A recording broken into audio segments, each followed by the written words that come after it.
अभ्यासक्रमाच्या माध्यमातून देत आहोत. त्याचबरोबर सामाजिक जीवनामध्ये सुद्धा त्यानं स्वतःला प्रूव्ह केलं पाहिजे. म्हणजे he must feel proud that I am a pass out student or alumni of a government polytechnic Kolhapur and that too of a mechanical engineering department. व्यावसायिक करिअर मध्ये सुद्धा प्रोफेशनल लेवल वरती सुद्धा त्याच्यामध्ये व्यावसायिकता हा गुण आपण काय करत असतो या 3 वर्षाच्या अभ्यासक्रमाच्या माध्यमातून तो डेव्हलप होण्यासाठी प्रयत्न करत असतो.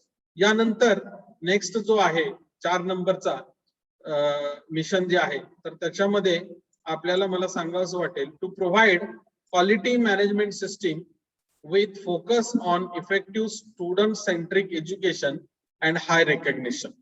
तर मित्र क्वालिटी मॅनेजमेंट सिस्टीम दर्जेदार शिक्षण आणि दर्जेदार त्याचं उपयोजन जे आहे बरोबर आहे की नाही ते आपल्याला या शिक्षणाच्या माध्यमातून द्यायचं आहे की विद्यार्थ्याला 3 वर्षाचा अभ्यासक्रम शिकल्यानंतर काहीतरी एक स्वतःचं रेकग्निशन त्याच्यामध्ये त्याला मिळाला पाहिजे. तर मित्र व्हिजन आणि मिशन ही दोन्ही स्टेटमेंट्स मी तुम्हाला अत्यंत विस्तृतरित्या समजून सांगितलेले आहेत आणि ह्या व्हिजन आणि मिशन स्टेटमेंट वरूनच आपण ह्या 3 वर्षाच्या अभ्यासक्रमामध्ये या संस्थेचा नावलौकिक कशा पद्धतीनं आहे याचं एक मिरर इमेज किंवा याचं एक मनातील एक कल्पक असं चित्र मी तुमच्या समोर या व्हिजन आणि मिशन स्टेटमेंटच्या समोर माध्यमातून मांडलेलं आहे.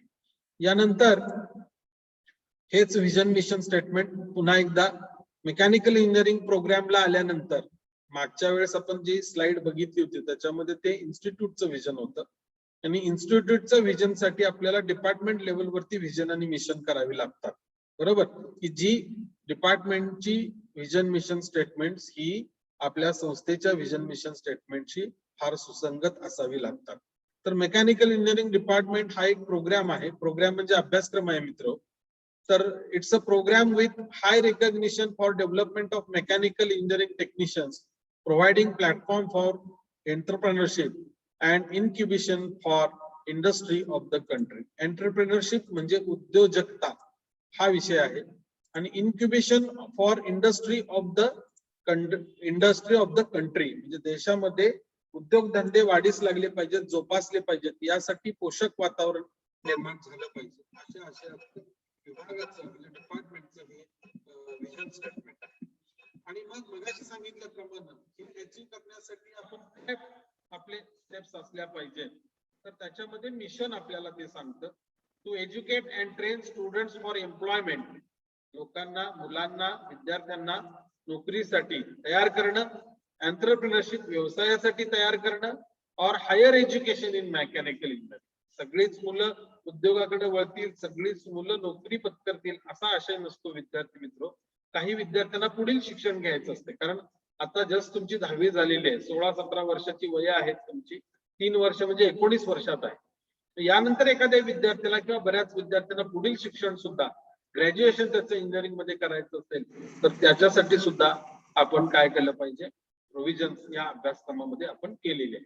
यानंतर दुसरं मिशन स्टेटमेंट आहे to provide student centric learning system. कुठलीही शिक्षण पद्धती ही विद्यार्थ्याला केंद्रीभूत मानूनच त्याची रचना केलेली असायला पाहिजे. स्टुडंट सेंट्रिक याचा अर्थ विद्यार्थी हा केंद्रबिंदू समजूनच आपण त्या अभ्यासाची संरचना काय करत असतो तयार करत असतो आणि ज्याच्यामध्ये फोकस जो आहे तो म्हणजे ग्लोबल प्रोफेशनल कॉम्पिटन्सी आली पाहिजे. म्हणजे माझ्या संस्थेमध्ये माझ्या विभागामध्ये शिकणाऱ्या विद्यार्थ्यांना उद्या शिकल्यानंतर ग्लोबली कुठेही गेलं तर तो विद्यार्थी त्याच्या ज्ञानाचा जो उपयोग आहे तो उपयोग त्या ठिकाणी त्याला करता आला पाहिजे आणि त्यानुसार तो त्या ग्लोबल एन्व्हायरमेंट मध्ये काम करण्यासाठी नोकरीसाठी सूट झाला पाहिजे. यानंतर तिसरं जे मिशन स्टेटमेंट आहे त्याच्यामध्ये to inculcate elements of holistic personality responsible citizenship and social concern. विद्यार्थी मित्र शिक्षण हे कधी एक कल्ली असता कामा नये. शिक्षणामध्ये जरी ही व्यावसायिक अभ्यासक्रमाची शाखा जरी असली बरोबर आहे की नाही प्रोफेशनल इंजिनिअरिंग जरी कोर्स जरी असला हा तर माणूस बरोबर आहे की नाही आणि त्याची जबाबदारी त्याचं जे आपण ज्याला म्हणतो की त्याचं सामाजिक त्याच्या ज्या जाणीव आहेत ह्या सुद्धा काय राहायला पाहिजे टिकल्या पाहिजे. आणि म्हणून आपल्याला या अभ्यासक्रमाच्या माध्यमातून एक जबाबदार देशाचा नागरिक आपण घडू अशा पद्धतीनं आपल्याला काय करायचंय, वाटचाल करायची. त्याच्यासाठी पोषक वातावरण हे या अभ्यासक्रमाच्या माध्यमातून आपण केलेलं आहे. ओके, आता याच्यामध्ये पुढची स्लाइड मी तुमच्या बरोबर शेअर करतोय. त्याच्यामध्ये एक इन्स्टिट्यूटचा ओव्हरव्ह्यू आहे. याच्यामध्ये काय आहे संस्थेकडे, आमच्या इन्फ्रा म्हणजे आपल्याकडे काय आहे, इन्फ्रास्ट्रक्चर काय, तर जवळपास आपल्या कॅम्पसमध्ये 9 मोठ्या बिल्डिंग आहेत. या बिल्डिंग मध्ये जुनी इमारत संस्थेची आहे, जी पूर्णपणे दगडी बांधकामामध्ये आहे. त्याच्यावरती कौलं आहे. त्याला हेरिटेज बिल्डिंग जरी तुम्ही नाव दिलं तरी आहे, आणि तशी ती त्या स्वरूपाचीच आहे. तर ह्या जुन्या बिल्डिंग मध्ये विद्यार्थी मित्र, तुमचा जो प्रथम वर्षाचा बराच कालावधी आहे तो ह्या जुन्या बिल्डिंग मध्ये जातो. म्हणजे फर्स्ट इयरचं जवळपास बरंचसं शैक्षणिक कामकाज हे या ओल्ड बिल्डिंग मध्ये जातं.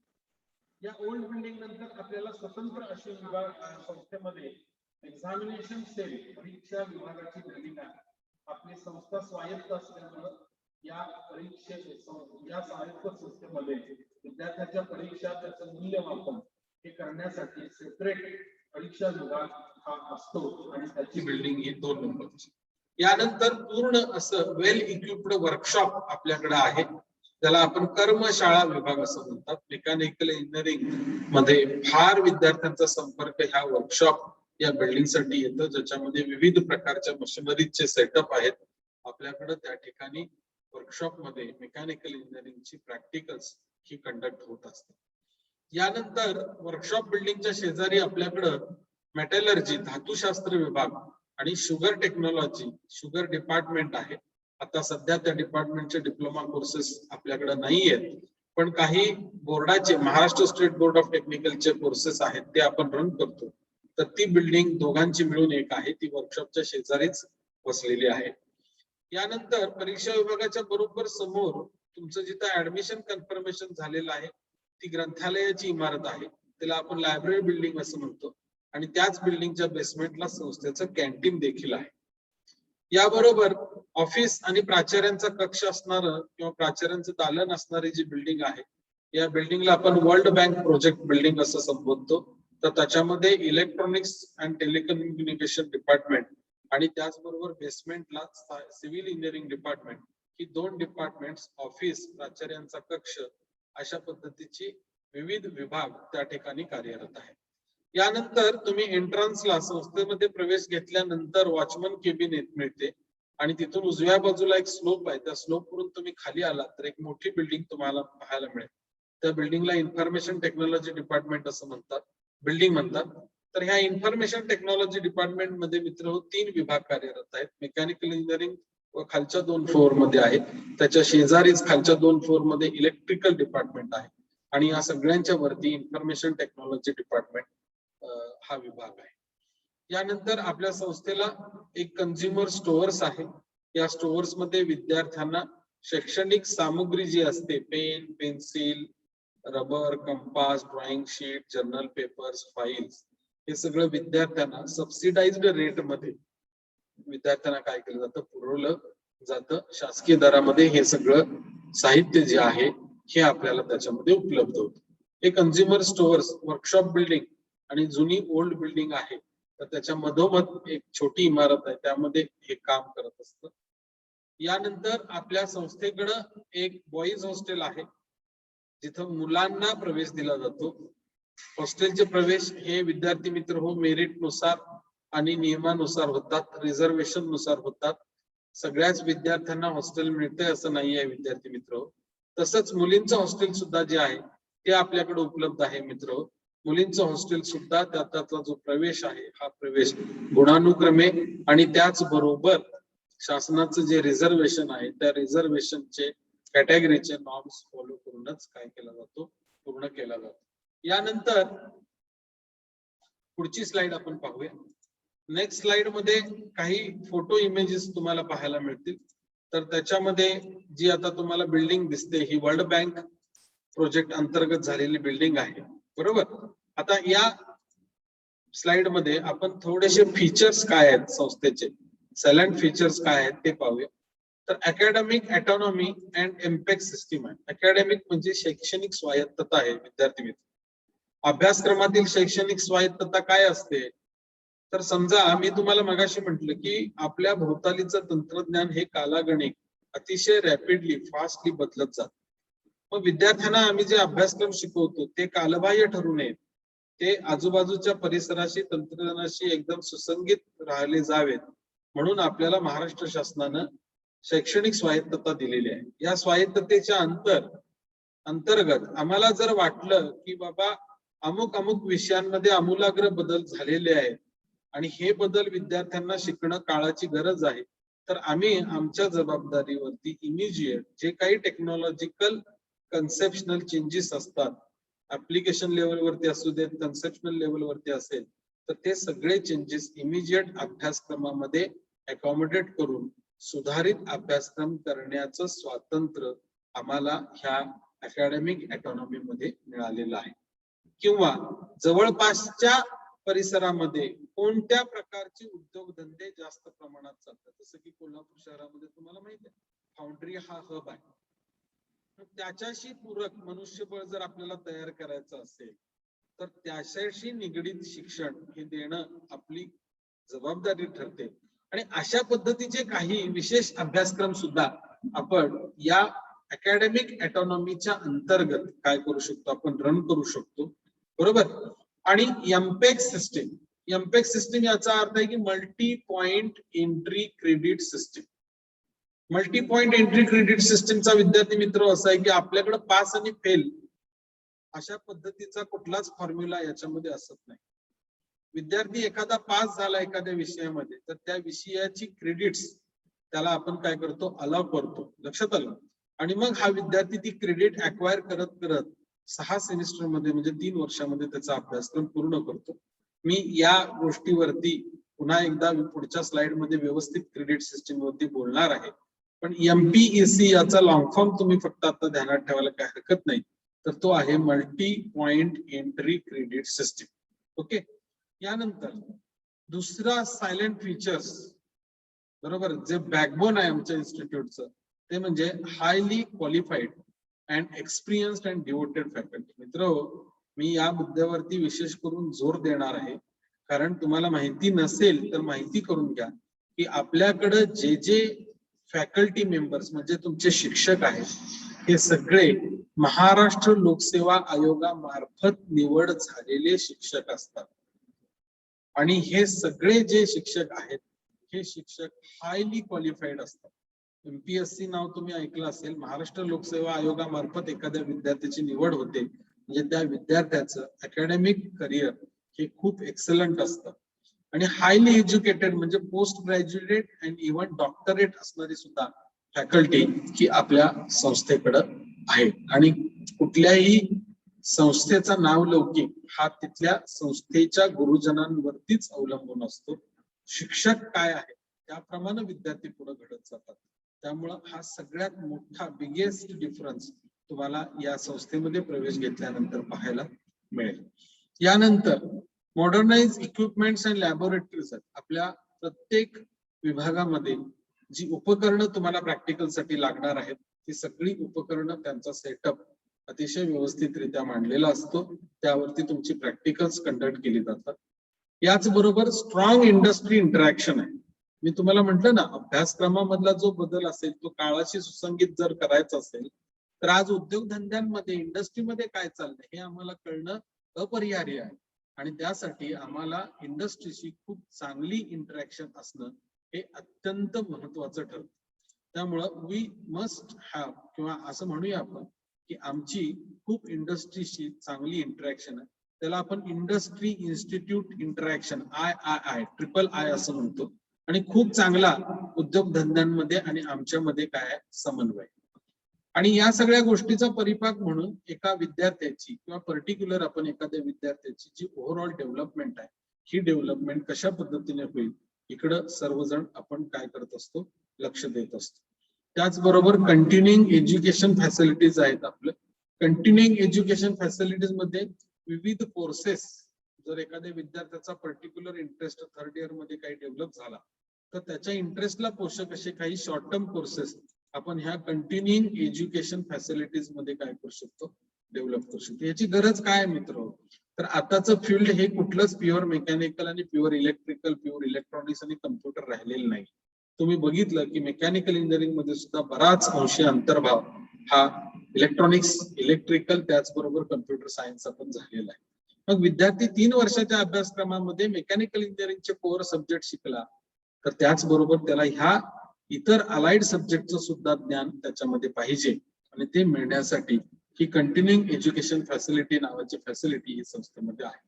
आणि सगळ्यात शेवटचा टप्पा जो आहे तो म्हणजे सोशल कमिटमेंट. मित्र, जोपर्यंत त्या विद्यार्थ्याची कमिटमेंट समाजाच्या प्रती असणारी ही स्ट्रॉंग होत नाही तोपर्यंत विद्यार्थी कधीही घडणार नाही. आणि ह्याच निव्वळ एका आशावादावरती ही संस्था आजपर्यंत काय करत आहे, कार्यरत आहे. यानंतर अकॅडमिक ऑटोनॉमी आपल्याला कधी मिळालेली आहे आणि एमपेक सिस्टीम प्रकार काय आहे? तर इन्स्टिट्यूट 1961 साली एस्टॅब्लिश झालेले आहे. मित्र, तुम्ही बघू शकता जवळपास ती 40 वर्ष आणि आताची जवळपास 21 वर्ष. संस्थेला 60-61 वर्षाचा इतिहास आहे. The institute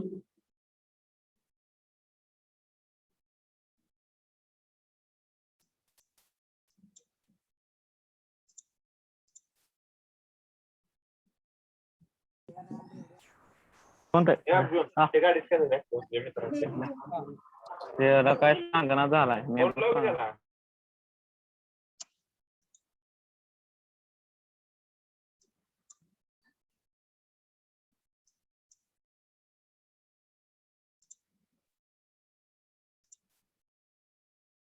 yes.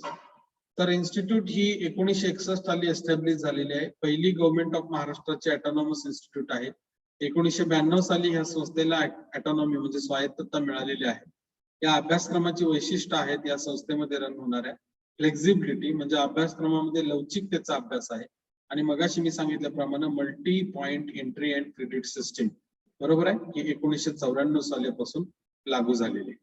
आता हा जो डिप्लोमा आहे, diploma of this polytechnic is equivalent with the MSBT म्हणजे Maharashtra state board of technical education. आपल्या जवळपास जे काही पॉलिटेक्निक इन्स्टिट्यूट्स आहेत जिथं डिप्लोमा हा अभ्यासक्रम शिकवला जातो त्यांचं अफिलिएशन हे MSBT Maharashtra state board of technical एज्युकेशनचे आहे आणि आपण त्यांना इक्विव्हॅलंट आहोत बरोबर. A certificate to that effect is given to every pass out student of this polytechnic. So students of this polytechnic are treated at par with other polytechnics of Maharashtra for second year degree admissions as well as jobs in industries. आता काही पालकांना हा संकल्पना बरेच ऑटोनॉमीची माहिती आहे त्यामुळे काही माहिती नसणाऱ्या लोकांमध्ये संदेह असतो की बाबा आपला डिप्लोमा आणि दुसरा डिप्लोमा समकक्ष आहे का नाही. तर हे समकक्ष आहे. ज्या पद्धतीनं त्या विद्यार्थ्याला द्वितीय वर्षासाठी पुढे हायर एज्युकेशनला प्रवेश मिळतो तसाच आपल्या विद्यार्थ्याला सुद्धा त्यामध्ये मिळत असतो. नेक्स्ट, आता फीचर्स मध्ये सांगितलं की हा जो अभ्यासक्रम आहे हा अभ्यासक्रम दर जवळपास साधारणपणे 3 वर्षानंतर आपण रिव्हिजन करतो. सध्या तरी फ्रिक्वेन्सी 3 वर्षाची आहे. सगळ्यात पहिल्यांदा अभ्यासक्रम 1992 साली झाला होता. त्यानंतरचं रिव्हिजन हे इम्पॅक्ट 2001 ला झालं होतं. त्यानंतरचं रिव्हिजन 2006 साली, 2010, 2013, 16 आणि आता तुम्ही जो अभ्यासक्रम शिकणार आहे तो आहे इम्पॅक्ट 2020. हा म्हणजे 2020 साली रुजू करण्यात आलेला आणि लागू करण्यात आलेला अभ्यासक्रम आहे. या अभ्यासक्रमाचं सगळ्यात महत्वाचं फीचर म्हणजे आउटकम बेस्ड करिक्युलम. म्हणजे पर्टिक्युलर तुम्ही एक टॉपिक जरी त्याच्यामधला शिकला तर त्या टॉपिक मध्ये आपल्याला काय आपण आउटकम मिळवलेला आहे, काय शिकलेलो आहोत, त्याचा वापर आपल्याला काय होणार आहे हे ऑब्जेक्टिव्ह डोळ्यासमोर ठेवून या अभ्यासक्रमाला तयार करण्यात आलेला आहे. आणि ऑटोनॉमीची खासियतच ही आहे की हा जो अभ्यासक्रम आहे हा या दृष्टिकोनातूनच बनवलेला अभ्यासक्रम असतो. म्हणजे शिकायचंच म्हणून काही शिकवलं जात नाही तर जे गरजेचं आहे तेच इथं शिकवलं जातं. त्यानंतर conduct of examination and assessment by the institute itself. परीक्षेचं मूल्यमापन, पेपर तपासणे, निकाल लावणे ही सगळी कामं या संस्थेच्या अंतर्गतच केली जातात. त्यासाठी सेपरेट परीक्षा विभाग कार्यरत आहे. आता तुमचे जे फायनल इयरचे किंवा जे परीक्षेचे पेपर होतात अंतिम पेपर तर त्या पेपरची असेसमेंट जे असतात ते तपासण्यासाठी एक इंटरनल शिक्षक असतो आणि एक बाहेरचा शिक्षक म्हणजे त्याला आपण एक्सटर्नल एक्झामिनर असं म्हणतो. आणि हे इंटरनल आणि एक्सटर्नल असे दोन्ही मिळून तुमचा तो पर्टिक्युलर विषय काय करतात, तपासतात, त्याची असेसमेंट करतात आणि त्याचे मार्क तुम्हाला मिळतात. त्यामुळे याच्यामध्ये बाहेरची फॅकल्टी ऍज वेल ऍज इंटरनल फॅकल्टी असं दोघांचं शेअरिंग याच्यामध्ये असतं.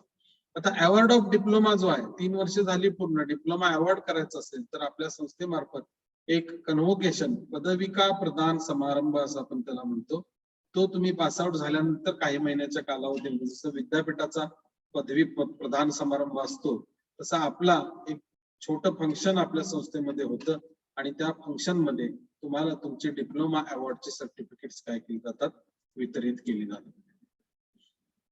आता 2020 चा जो अभ्यासक्रम आहे इम्पॅक्ट 2020 बरोबर आहे की नाही, तर त्यासाठी आपल्याला जी संस्थेची वेबसाईट आहे gpkolhapur.org.in ही वेबसाईट तुम्ही वारंवार सातत्यानं तुम्ही पाहायचा प्रयत्न केला पाहिजे.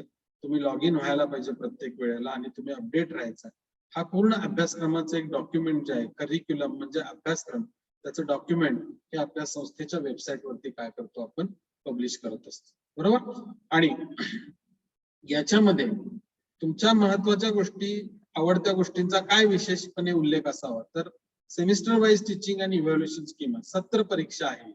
पहिली सेमिस्टर, दुसरी सेमिस्टर, तिसरी, चौथी अशा 6 सेमिस्टर्स आहेत आणि कोर्स वाईज सिलेबस आपण केलेला आहे बरोबर. म्हणजे विषय आणि विषयावर त्याचा काय केलेला आपण अभ्यासक्रम तयार केलेला आहे.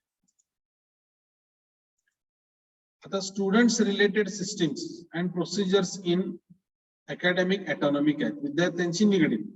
तर टर्मिनॉलॉजी ऑटोनॉमीची मी मगाशी सांगितलं पहिल्यांदा की ती वेगळी आहे. काय वेगळी आहे तर इथं प्रोग्रामला आपण ब्रांच असं संबोध, म्हणजे ब्रांचला आपण प्रोग्राम असं संबोधतो. त्यामुळे प्रोग्राम हा शब्द आला की तुम्ही समजायचं की आपली ब्रांच कोणती आहे. तर आपला प्रोग्राम आहे मेकॅनिकल इंजिनिअरिंग, म्हणजे ब्रांच आहे मेकॅनिकल इंजिनिअरिंग. कोर्स म्हणजे मेन सब्जेक्ट. मी एक पहिला व्हिडिओ शेअर केला होता बघा, त्याच्यामध्ये मी तुम्हाला पाथ वाईज स्ट्रक्चर जे डिस्कस केलं होतं त्याच्यामध्ये ह्या गोष्टींचा मी उल्लेख केलेला आहे. तरी पण आता कॅप राऊंड 2 नंतर काही उशिरा विद्यार्थी जॉईन झालेले आहेत, तर त्यांच्यासाठी मी थोडंसं परत एकदा सांगतो. प्रोग्राम म्हणजे ब्रांच, कोर्स म्हणजे सब्जेक्ट आणि क्रेडिट म्हणजे आपण आठवड्यामध्ये त्या विषयाचे तास किती शिक्षण घेणार आहोत. समजा 3 थेरी लेक्चर्स असतील आणि 2 तासाचं एक प्रॅक्टिकल असेल तर त्याची क्रेडिट 5 होतात. तर हा विषय जो आहे, समजा एक विषय आपण घेतला त्याला 5 क्रेडिट आहेत, त्याची आपण परीक्षा दिली आणि परीक्षा दिल्यानंतर आपण जर पास झालो तर त्याचे 5 क्रेडिट आम्ही त्या विद्यार्थ्याला अलोकेट करतो. असं प्रत्येक विषयाचे क्रेडिट्स विषय पास झाल्यानंतर त्या विद्यार्थ्याच्या खात्यावरती नोंदवले जातात आणि जेव्हा तो विद्यार्थी 180 क्रेडिट अक्वायर करतो तेव्हा त्या विद्यार्थ्याला आपण डिप्लोमा हा अवॉर्ड करतो. लक्षात आलं. त्यामुळं फेल पास या सगळ्या प्रवासापेक्षाही क्रेडिट आणि आपल्याला डिप्लोमा अवॉर्ड कधी होतो ही बाब तुम्ही लक्षात ठेवणं गरजेचं आहे. सेमिस्टर म्हणाल तर 6 सेमिस्टर्स असतात, वर्ष म्हणाल तर 3 वर्ष असतात बरोबर आहे. आणि याच्यामध्ये जे विषय पेपरचे असतात, ज्याला एंड एक्झाम असते, थेरी पेपर असतात, तर ते आपले 80 मार्काचे असतात विद्यार्थी मित्र हो. आणि 20 मार्काच्या 2 युनिट टेस्ट असतात, युनिट टेस्ट 1 आणि युनिट टेस्ट 2. या दोन्ही टेस्टच्या मार्कांचा आपण ऍव्हरेज काढतो. ते ऍव्हरेज तुमचं फायनल एक्झामचा जो 80 मार्काचा पेपर आहे त्याच्यामध्ये ऍड होतो आणि 80 अधिक 20 मिळून 100 गुण जे आहेत ते तुमच्या गुणपत्रिकेवरती म्हणजे मार्कशीट वरती एंटर होतात बरोबर. आता हा जो पूर्ण मेकॅनिकल इंजिनिअरिंगचा अभ्यासक्रम आहे, हा अभ्यासक्रम लेवल वाईज आम्ही विभागण्यात आले. यामध्ये लेवल 1 फाउंडेशन कोर्सेस जे की प्रथम वर्ष फर्स्ट इयरच्या मुलांशी निगडीत आहे बरोबर. या फाउंडेशन मध्ये आपण काही बेसिक सब्जेक्ट शिकतो, ज्याच्यामध्ये फिजिक्स आहे, केमिस्ट्री आहे, मॅथ्स, आपण बेसिक मॅथमॅटिक्स शिकतो, कम्युनिकेशन स्किल शिकतो, एन्व्हायरमेंटल सायन्स शिकतो आपण बरोबर आहे की नाही. तर असे काही विषय आहेत, हे विषय योगा, स्पोर्ट्स हे सगळे विषय आपण फंडामेंटल कोर्सेस म्हणून घेतो, मूलभूत विषय म्हणून घेतो. लेवल 2 मध्ये आपण लाईफ स्किल्स आणि प्रोफेशनल स्किल कोर्सेस आपण शिकतो. लेवल 3 मध्ये बेसिक टेक्नॉलॉजी, म्हणजे लेवल 3 पासून तुमचं कोर तुम्ही ज्या ब्रांच मध्ये प्रवेश घेतलेला आहे त्याचं शिक्षण सुरू होतं. बेसिक टेक्नॉलॉजी म्हणजे मेकॅनिकल इंजिनिअरिंगच्या विद्यार्थ्याची मेकॅनिकल इंजिनिअरिंग टेक्नॉलॉजीशी रिलेटेड कोर्सेस होतील. लेवल 4 मध्ये अप्लाइड टेक्नॉलॉजी, म्हणजे आता सुधारित काय टेक्नॉलॉजी आहे, जुनी होती त्याच्यात काय बदल झाले याचा अभ्यासक्रम शिकवला जातो. आणि लेवल 5 मध्ये डायव्हर्सिफाईड टेक्नॉलॉजी आणि मॅनेजमेंट कोर्सेस. डायव्हर्सिफाईड मध्ये मी तुम्हाला सांगितलं की मेकॅनिकल वाल्यांना आता नुसतं मेकॅनिकलचं नॉलेज घेऊन उपयोग नाही, त्याला इलेक्ट्रॉनिक्स पाहिजे, इलेक्ट्रिकल पाहिजे, कम्प्युटरचं नॉलेज पाहिजे. तर हे डायव्हर्सिफाईड नॉलेज आणि हे देण्याची सुद्धा फॅसिलिटी आपण ह्या लेवल 5 मध्ये केलेली आहे. आणि मॅनेजमेंट ओरिएंटेड काही सब्जेक्ट्स असतील, industrial organisation management, entrepreneurship development, तर हे सगळे विषय आपण त्याच्या अंतर्गत घेतो. ओके.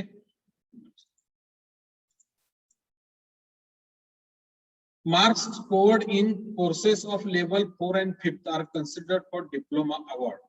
तुमच्या लक्षात घ्या, या सगळ्या लेवल तर आपण शिकायचे आहेत, यात सगळे असणारे विषय तर पासच व्हायचे, पण तुम्हाला जो डिप्लोमाचा क्लास अवॉर्ड होतो, first class, distinction, second class, pass class, तर हे कशावर अवलंबून होतं, कशावर आधारित आहे, तर हे आधारित आहे ते लेवल 4 आणि लेवल 5 च्या विषयांवरती. मित्र, या लेवल्सला तुम्हाला मार्क चांगले लागतात, कारण ह्या मार्कांच्या आधारेच तुमचा डायरेक्ट सेकंड इयर डिग्रीचा प्रवेश काय करत असतो, ठरत असतो. त्यामुळे ही नोट अतिशय ध्यानात घ्या. लेवल 4 आणि 5 चा स्कोरिंग आपल्याला खूप चांगल्या पद्धतीने मेंटेन करावं लागतं.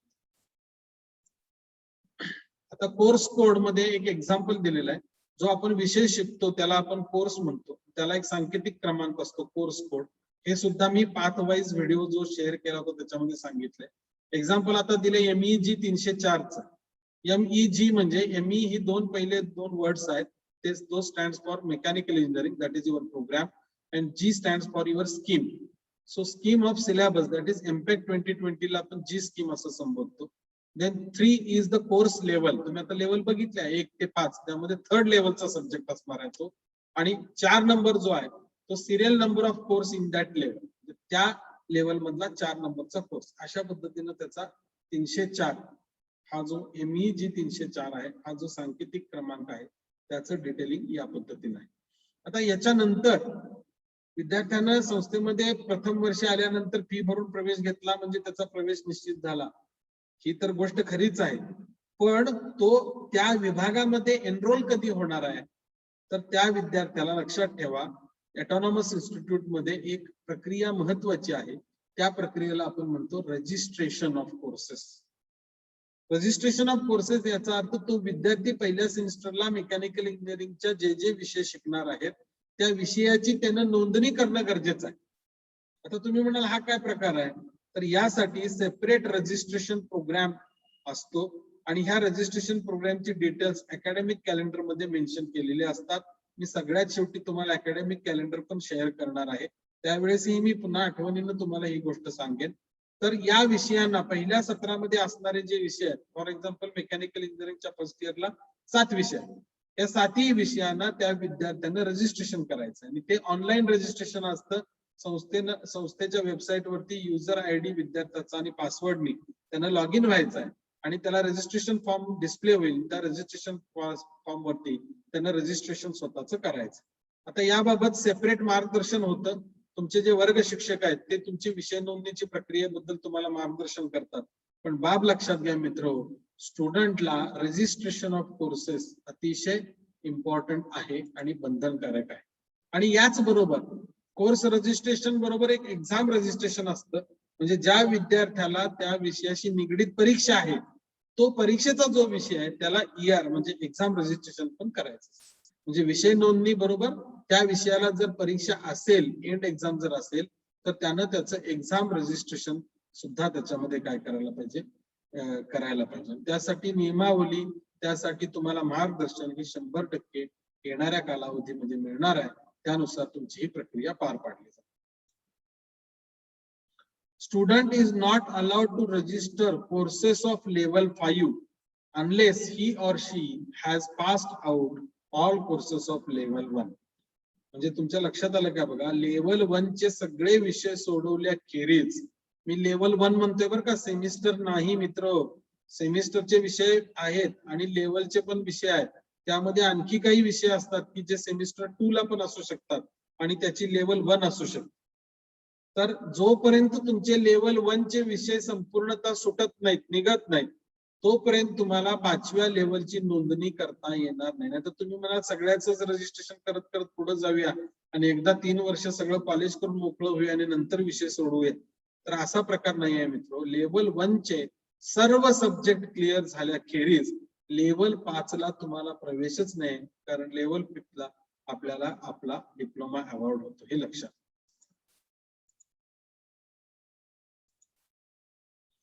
आता एक्झम्पशन ऑफ सर्टन कोर्सेस, आता काही विषयाला सूट दिली जाते. कुणाला दिली जाते? जे विद्यार्थी 12वी करून आले पण जे फर्स्ट इयरला प्रवेश घेतात त्या विद्यार्थ्यांना काही विषयांना सूट आहे, म्हणजे ते फिजिक्स शिकलेले असतात, बरोबर आहे की नाही, बरोबर, त्याचबरोबर त्यांचं मॅथ्स ही झालेलं असतं, त्याचबरोबर म्हणजे इंग्लिश हा विषय त्यांचा झालेला असतो, किंवा एखाद्या विद्यार्थ्याने MSCIT परीक्षा दिलेली असते, तर MSCITच्या अभ्यासक्रमाशी सुसंगत अभ्यासक्रम जर त्याला डिप्लोमाला जर असेल, फॉर एक्झाम्पल पूर्वीच्या अभ्यासक्रमामध्ये इंट्रोडक्शन टू कम्प्युटर सिस्टम्स असा नावाचा जो विषय होता, की ज्याचा अभ्यासक्रम आणि MSCITचा अभ्यासक्रम हा जवळपास समतुल्य होता किंवा समकक्ष होता, त्यामुळे ज्या विद्यार्थ्याने MSCIT केलेलं आहे त्यानं सर्टिफिकेट आम्हाला रिप्रोड्यूस केलं तर आम्ही त्याला त्या विषयातून पूर्णपणे मुभा देत होतो, त्यामुळे त्याचं क्रेडिट त्याला आम्ही अलोकेट करत होतो, त्यामुळे त्याला त्याच्या विषयाची नोंदणी करावी लागत नाही. पण आता हा जवळपास मोस्टली विषय बंद झालेला आहे, कारण 12वी नंतर पुन्हा कोण डिप्लोमाला प्रथम वर्षाला प्रवेश घेऊ इच्छित नाही. लक्षात ठेवा, 12वी पास आहे पण फर्स्ट इयरला प्रवेश घेतलेल्या विद्यार्थ्यांसाठीच ही सोय आहे.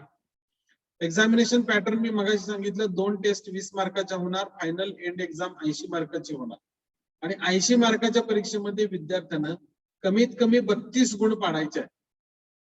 तुम्ही म्हणाल टेस्टचं ऍव्हरेज जर 20 मार्काचं जर असेल, समजा एखाद्या पठ्ठ्यानं 20 पैकी 20 मार्क दोन्ही टेस्टला पडले, म्हणजे 20 मार्क झाले त्याचे ऍव्हरेज, तुम्हाला काय वाटतं, अरे 40ला पास आहे म्हणतो आता काय 80 पैकी 20 पाडले की विषय संपला? तर मित्र तसं नाही, काही करून तुम्हाला 32 मार्क हे पाडावेच लागतील.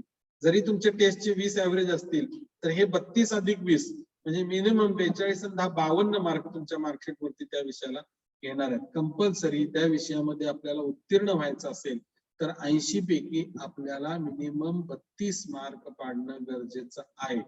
आता टेस्टच्या बाबतीत समजा एखाद्या विद्यार्थी आजारी पडला आणि पहिल्या टेस्टला उपस्थित राहू शकला नाही तर तो ऍबसेंट होईल, आणि दुसऱ्या टेस्टला समजा त्याला 20 पैकी 20 मार्क पडले तर दोन्ही टेस्टचं मिळून ऍव्हरेज 0 अधिक 20 म्हणजे 20 झालं, भागिले 2 केलं तर 10 मार्काचा टेस्ट ऍव्हरेज.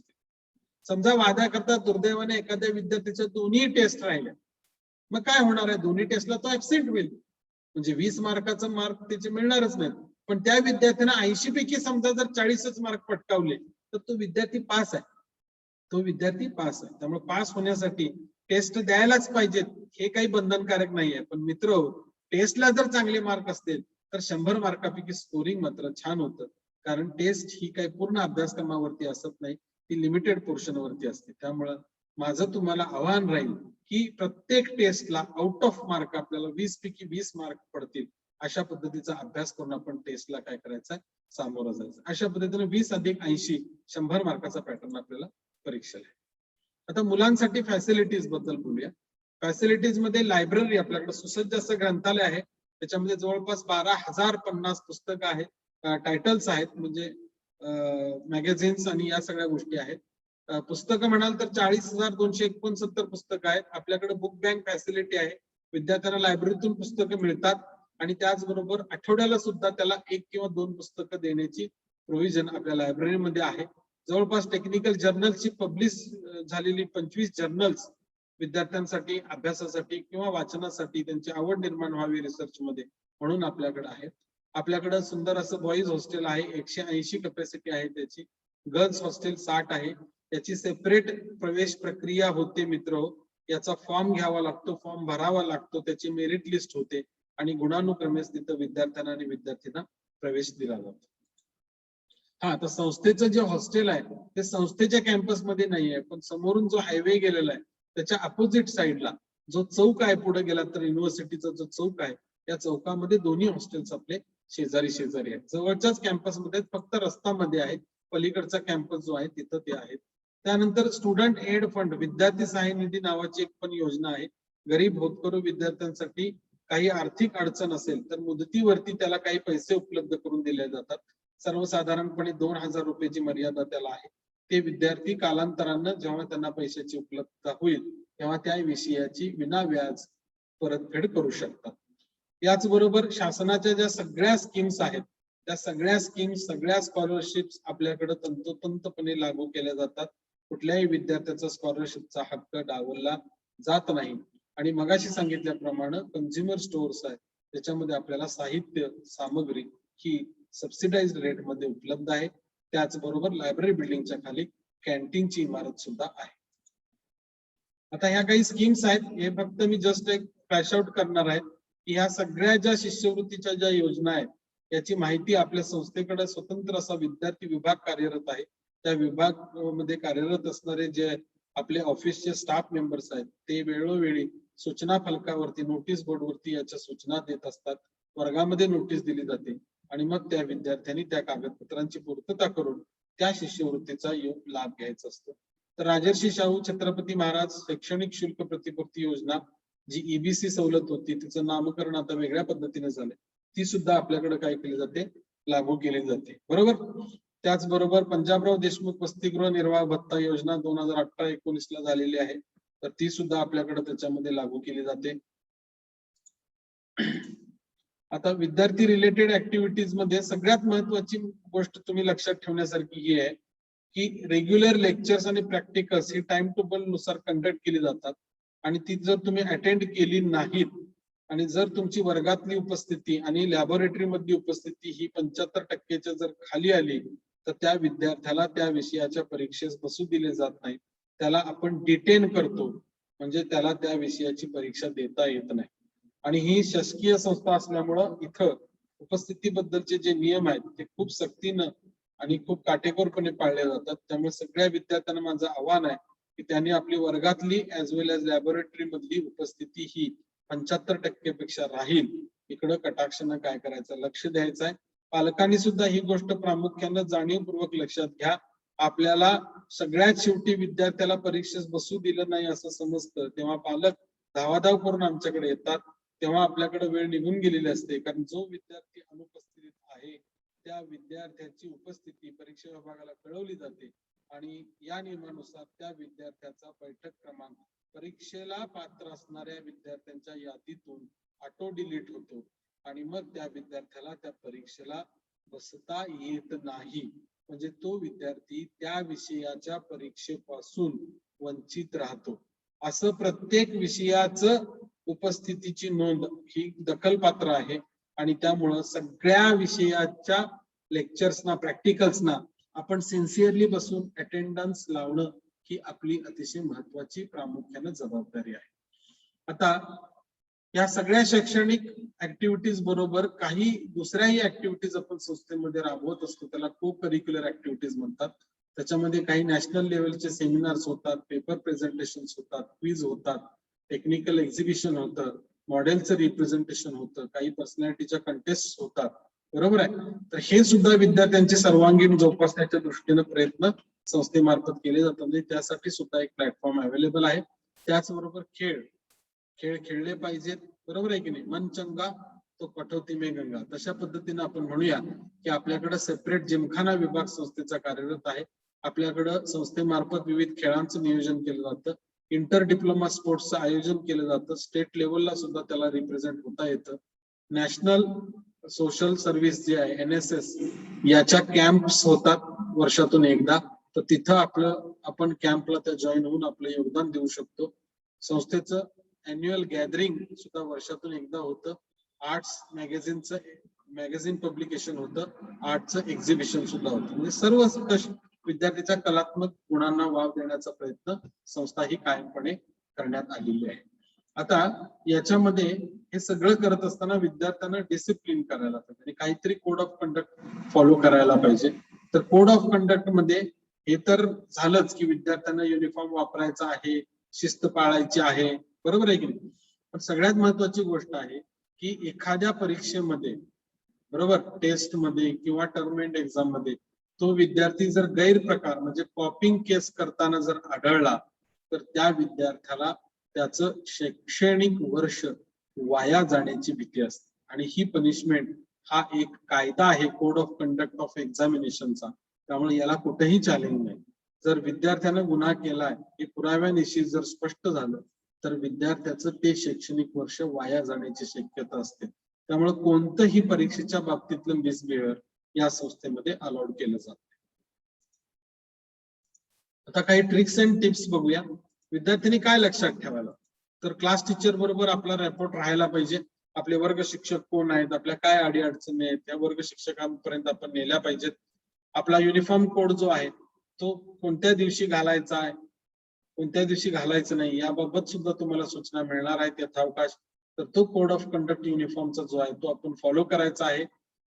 आयडेंटिटी कार्ड हे कायम आपल्या सोबत ठेवायचं, खिशात ठेवायचं नाही, तर ते गळ्यात घालणं अभिप्रेत आहे. संस्थेच्या कॅम्पसमध्ये प्रवेश घेताना you must belong I card and it should be hold in your neck, म्हणजे आपण ज्याला म्हणतो की गळ्यामध्ये आपलं ते आय कार्ड पाहिजे. कायमपणे सवय पाहिजे नोटीस बोर्ड बघायची. मला माहितीच नाही, मला सरांनी सांगितलं नाही, मला मॅडम बोलल्या नाहीत, अशा पद्धतीचा विषय काय त्याच्यामध्ये राहता कामा नये. आपण नोटीस बोर्ड पाहायला पाहिजे. Strictly follow code of conduct, attend lectures and practicals regularly, punctual in submission वर. आता जे काम करायला दिलं जातं प्रॅक्टिकल अवर्स मध्ये त्याचं सबमिशन असतं. इंजिनिअरिंग मध्ये सबमिशन फार असतं आणि वेळोवेळी ते पूर्ण करणं गरजेचं आहे. ते सबमिशन जर वेळेत पूर्ण केलं नाही आणि वेळेत आलं नाही तर तुमचं टर्मवर्क सुद्धा सबमिट झालं नसलं तरी सुद्धा तुम्ही डिटेन होता. म्हणजे उपस्थिती 75% बरोबर त्या विषयाचं टर्मवर्क आणि सबमिशन पण आपण करणं गरजेचं आहे. ती आपली प्रामुख्याने मोठी जबाबदारी. If the student fails to submit the submission, definitely his term is not going to be granted. यानंतर हे जे टेंटेटिव्ह अकॅडमिक कॅलेंडर आहे हे मी इथं डिस्प्ले करतोय. यामध्ये बदल झालेला आहे विद्यार्थी मित्र. बदल झालेलं सुद्धा तुम्हाला कालांतरानं ते आपल्या संस्थेच्या वेबसाईटवर अपलोड झालेलं पाहायला मिळेल. तर आपण पहिल्या सेमिस्टरशी बिलॉंग करतो आहोत. पहिली सेमिस्टर आपल्याला एक्सपेक्टेड होती 15 सप्टेंबरला, पण आता उशीर झाला, 15 ऑक्टोबर जवळपास आलेला आहे. बरोबर. त्यामुळे रजिस्ट्रेशन जे आहे ते मुलांनी करायचं असतं. ते मुलांनी केल्यानंतर स्टाफने अप्रूव्ह करायचं. याचं शेड्यूल सुद्धा तुम्हाला वेबसाईट वरती डिस्प्ले होईल किंवा तुमचे विषय शिक्षक, वर्ग शिक्षक तुम्हाला त्याच्याबद्दलची सूचना देतील. युनिट टेस्ट 1चं शेड्यूल 8 आणि 9 नोव्हेंबर होतं. हेही शक्यतो पुढे जाण्याची शक्यता आहे मित्र, कारण टर्मच ऑलरेडी आपली एक महिनाभर उशिरा सुरू झालेली आहे. याची पण तुम्हाला पूर्वसूचना अगोदर वेळेआधी तुम्हाला दिली जाईल. रॅन्डमली विदिन शॉर्ट नोटीस काही तुम्हाला कळवलं जाणार नाही. त्याचप्रमाणे टेस्ट 2चं पण शेड्यूल असतं. एंड ऑफ ऑड टर्म, आता तुमची पहिली सेमिस्टर आहे, 1 numbers belong to odd number, त्यामुळे त्याला आपण ऑड सेमिस्टर असं म्हणतो. तर त्याची ही डेट तुम्हाला त्याच्यामध्ये दिलेली आहे. एंड ऑफ टर्म 6 आणि 7 जानेवारी दिलेली आहे. तर सॉरी, एंड ऑफ टर्म 14 जानेवारी आहे. तर याच्यामध्ये सुद्धा काही बदल होतील. फक्त तुम्ही आता लक्षात काय घ्या की हा सगळ्या ऍक्टिव्हिटीज सगळ्या चार्टेड आहेत, म्हणजे ह्या सगळ्या नोंदवलेल्या आहेत आणि याप्रमाणे ह्या ऍक्टिव्हिटीज घडतात.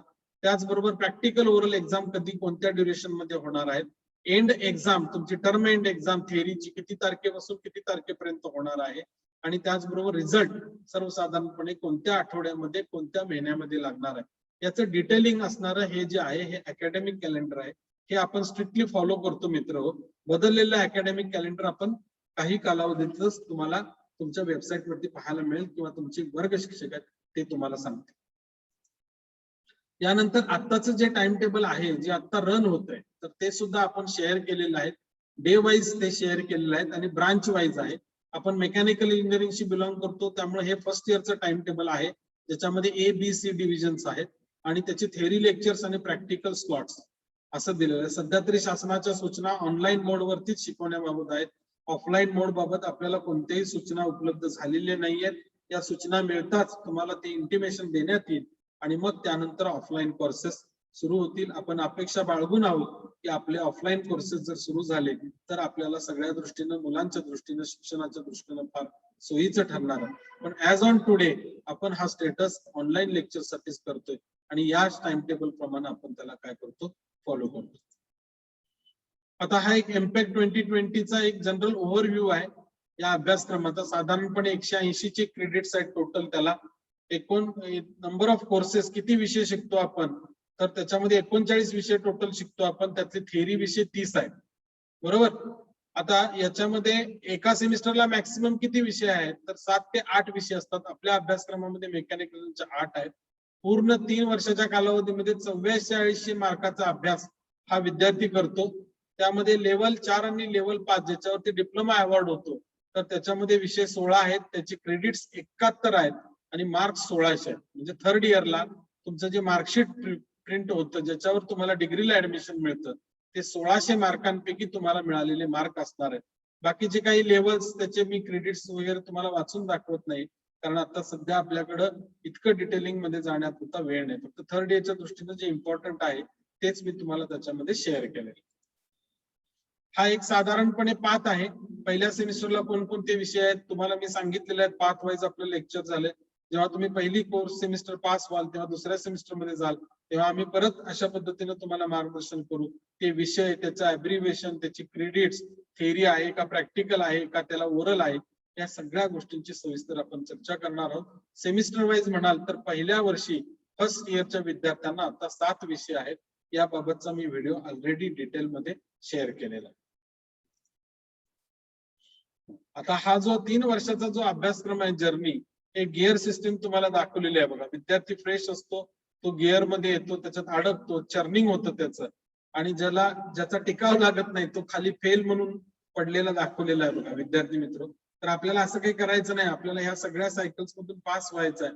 आणि आपण पास झालो तर तुमच्या लक्षात येईल की गिअरच्या टूथच्या प्रोफाईल प्रमाणे आपल्या शरीरावरती सुद्धा आपले टूथ प्रोफाईल तयार झालेले, म्हणजे नॉर्मल असणारा विद्यार्थी हा एक मेकॅनिकल इंजिनियर म्हणून तयार झालेला आहे आणि तो आता या समाजामध्ये इंजिनियर म्हणून किंवा एक व्यावसायिक म्हणून आपलं करिअर करण्यास तयार झालेला आहे.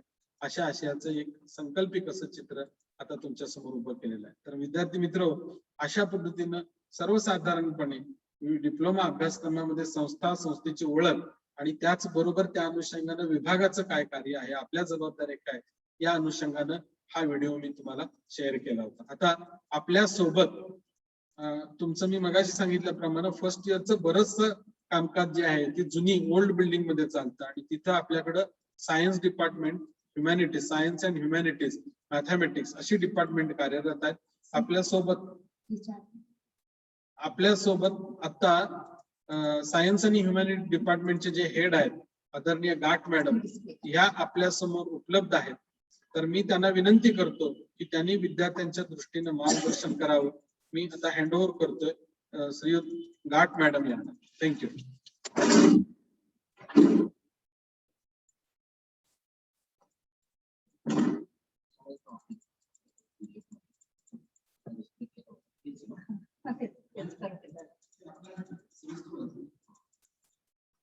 तर नमस्कार, मी सौ सुनीता गाठ, सायन्स विभाग ह्याची मी समन्वयक आहे.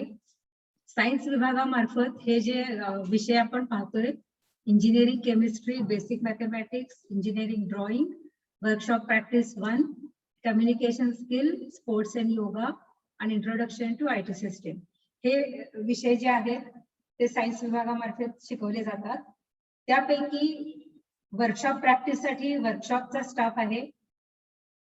इंट्रोडक्शन टू IT सिस्टीम जे आहे ते मेकॅनिकल डिपार्टमेंट मार्फत शिकवला जाईल. इंजिनिअरिंग ड्रॉइंगचा जो विषय आहे तो मेकॅनिकल विभागामार्फत शिकवला जाईल. तर पहिल्या सेमिस्टरचे विषय हे 7 आहेत. बेसिकली आमच्या विभागामार्फत केमिस्ट्री, मॅथ्स, कम्युनिकेशन स्किल हे विषय शिकवले जातात. पुढच्या सेमिस्टर मध्ये बघा तर तुम्हाला केमिस्ट्री नाही आहे तर तुम्हाला फिजिक्स आहे त्याच्याऐवजी, तर तो फिजिक्सचा विषय सुद्धा आमच्याच विभागामार्फत शिकवला जातो.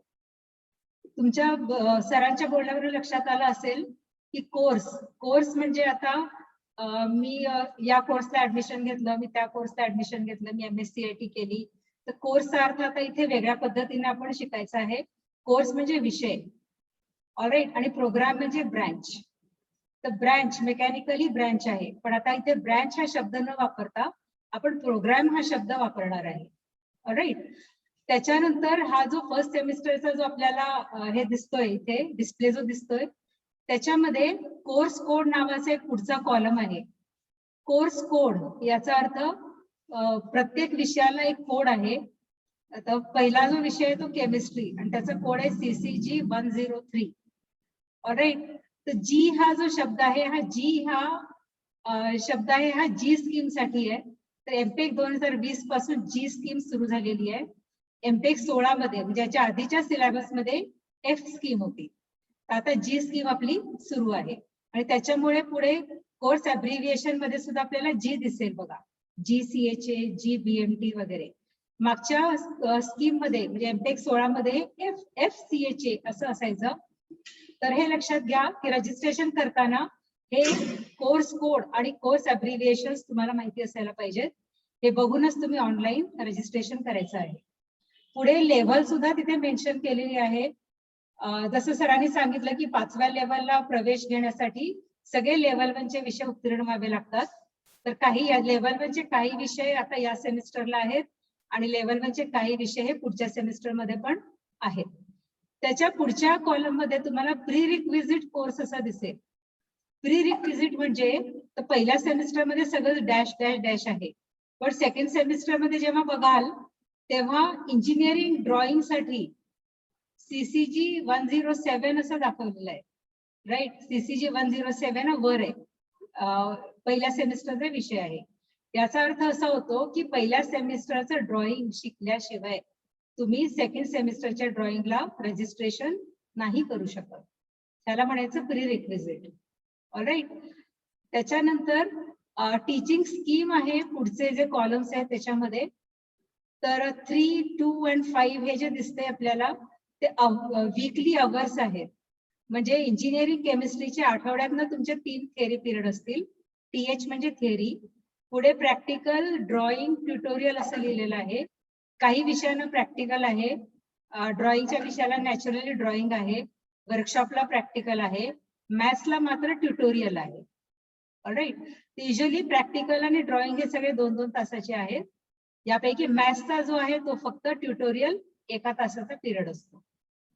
तर ट्युटोरियल मध्ये आम्ही तुम्हाला गणितं घालतो आणि ती गणितं तुम्हाला त्या लेक्चर मध्ये सोडून घ्यायची असतात. पुढे क्रेडिट्स असं एक कॉलम आहे. तर वीकली विद्यार्थी फॉर एक्झाम्पल 3+2 5 जे आहे तर वीकली विद्यार्थी 5 तास हा आपल्या केमिस्ट्रीच्या टीचरच्या संपर्कात असतो. 3 तास थिअरीसाठी आणि प्रॅक्टिकलसाठी 2 तास. ऑलराईट, तर टाइम टेबल जेव्हा तुम्ही बघाल तेव्हा तुमच्या लक्षात येईल की टाइम टेबल मध्ये केमिस्ट्रीचे 3 तास पडलेले आहेत आणि बॅच वाईज म्हणाला तर प्रॅक्टिकलचे 2 तास पडलेले असतात आणि असे क्रेडिट्स एकूण 5 तिथे होत आहेत. त्याच्या पुढचा एक्झामिनेशन स्कीम जी आहे त्याच्यामध्ये थिअरी 80 असं म्हटलंय.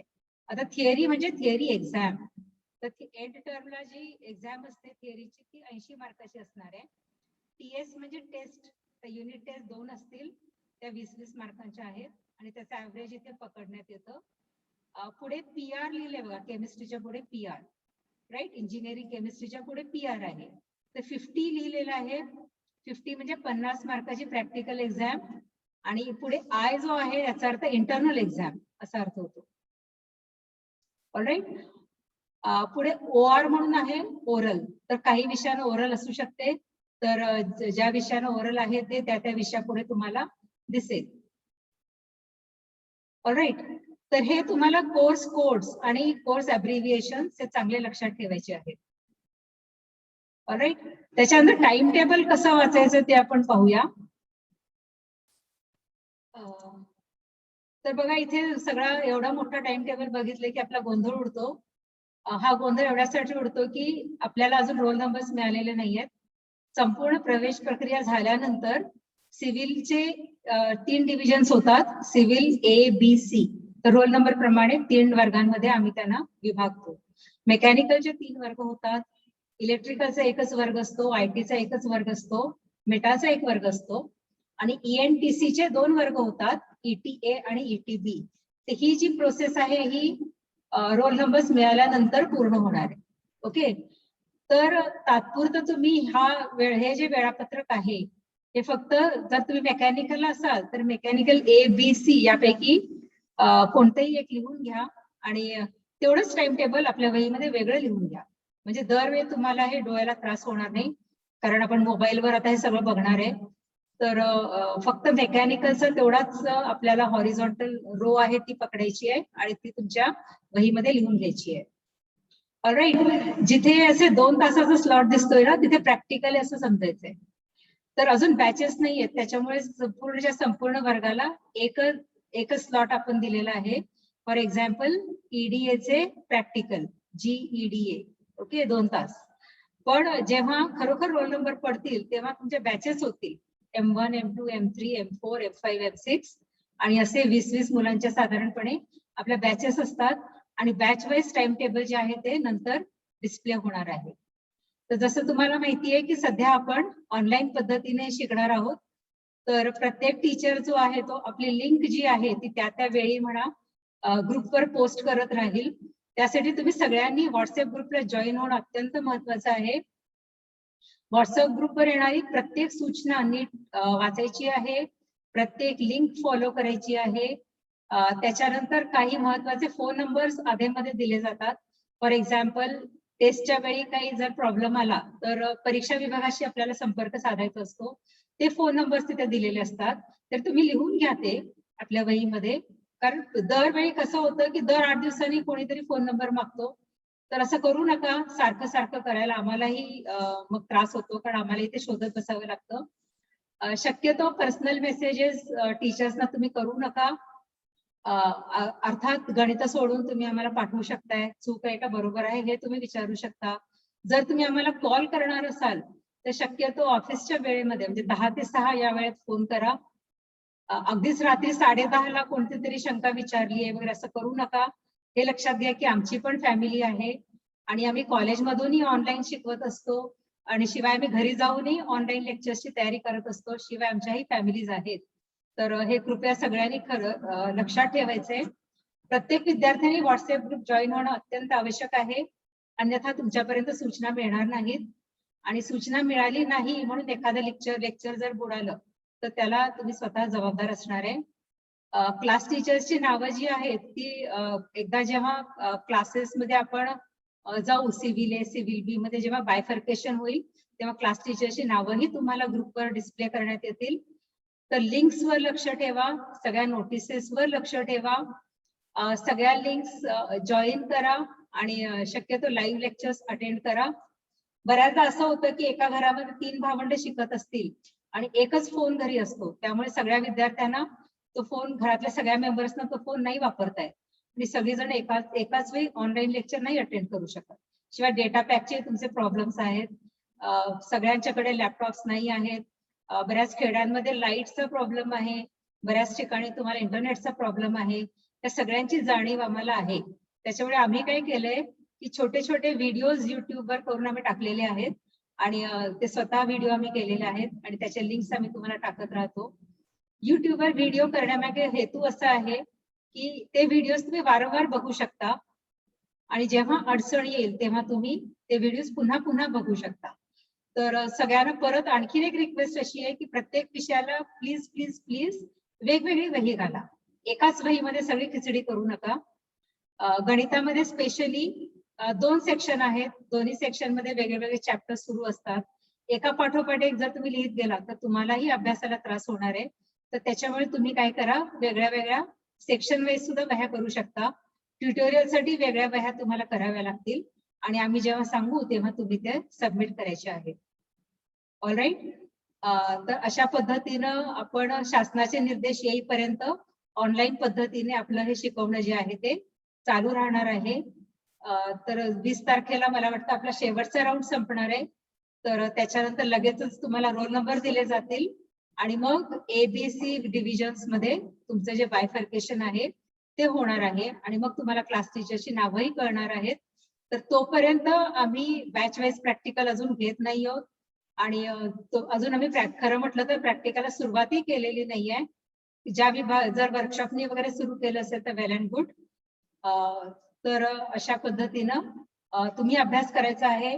तुमच्याकडनं अपेक्षा अशी आहे की जेव्हा तुम्ही ऑनलाईन लेक्चरला जॉईन होता तेव्हा कृपा करून तुमचा आवाज जो आहे तो म्यूटवर ठेवावा.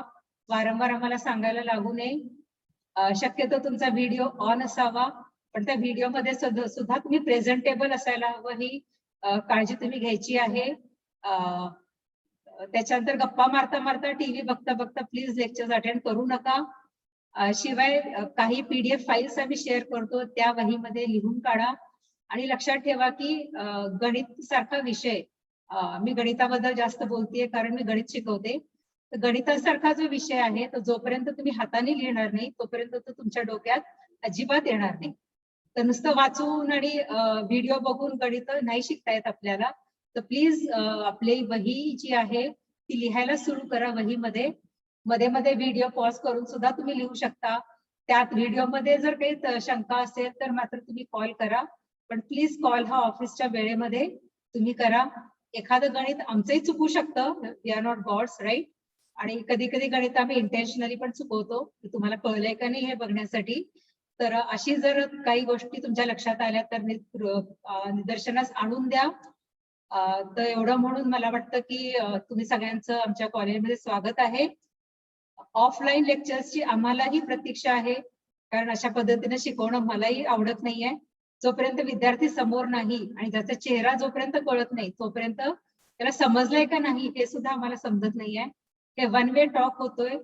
तर लेट अस होप की कोविड-19 सिच्युएशन वर आपण लवकरच मात करू आणि यातनं आपण लवकर बाहेर पडू आणि ऑफलाईन शिक्षणाला आपण सुरुवात करू. ऑलराईट. सो मला असं वाटतं की आपण आपलं हे प्रेझेंटेशन आजचं जे आहे ते थांबवूया. पुन्हा एकदा सगळ्यांचे इथे प्रवेश घेतल्याबद्दल अभिनंदन आहे. आणि I am also hopping that every one of you will pass in 3 years only. 3 वर्षाच्या वर एकही दिवस कोणी इथे जादा थांबायचं नाहीये, कारण कोविड-19 आपल्याला इथे गर्दी नकोय. So let us stop here. All the best. Thank you for attending. बोलणार आहे ते?